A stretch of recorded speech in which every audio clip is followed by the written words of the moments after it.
এইভাবেই বোধহয় তারাদের জন্ম হয়। তীব্র কন্ধন রোল ছাপিয়ে দিক দিগান্ত ভেসে যায় হর্ষ উল্লাসে। সিঙ্গাপুরে যখন কান্নায় ভেঙে পড়লেন গুকেশ, তখন উল্লাসে ফেটে পড়ল গোটা প্রেক্ষাগৃহ। দাবার সর্বকালের সর্বকনিষ্ঠ বিশ্ব চ্যাম্পিয়নের জন্ম নিল এদিন। এতদিন সেই রেকর্ড নিজের অস্তিনে রেখেছিল গ্যারি ক্যাসপারোভ।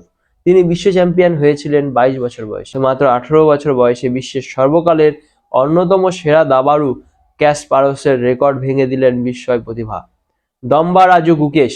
আজ সিঙ্গাপুরে বিশ্ব চ্যাম্পিয়নশিপের ফাইনালে হারলেন চীনের ডিং লিরেনকে। নিছক দাবা খেলার জন্য নয়, এই ছেলে যে সব হিসেব নিকেশ উলটপালট করে দেওয়ার জন্য এসেছে সেটা বুঝিয়ে দিয়েছিল মাত্র 9 বছর বয়সে। 2015 সালে পুচকে গুকেশ এশিয়ান স্কুল দাবা প্রতিযোগিতা সকলকে অবাক করে দিয়ে যেন হেলায় জিতে নিয়েছিল সোনার পদক। এই 3 বছর পর মাত্র 12 বছর বয়সে বিশ্ব চ্যাম্পিয়নশিপে বয়স ভিত্তিক প্রতিযোগিতায় ফের সোনার পদক।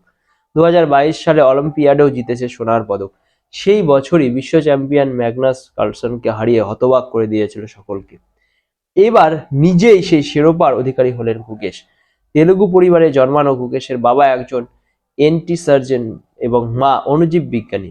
চেন্নাই বেড়ে ওঠা গুকেশ এদিন সিঙ্গাপুরে বাজিমাত করতেই আনন্দে ভেসে যায় চেন্নাই। এই শহরেরই আর এক গর্বের সন্তান বিশ্বনাথন আনন্দ প্রথম দেশকে উপহার দিয়েছিলেন বিশ্ব চ্যাম্পিয়নশিপের শিরোপা।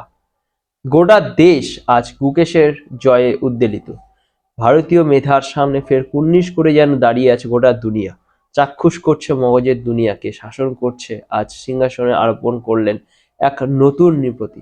যেন 18 বছরের এক ভারতীয় তরুণীর রাজ্যাভিষেকে হলো আজ।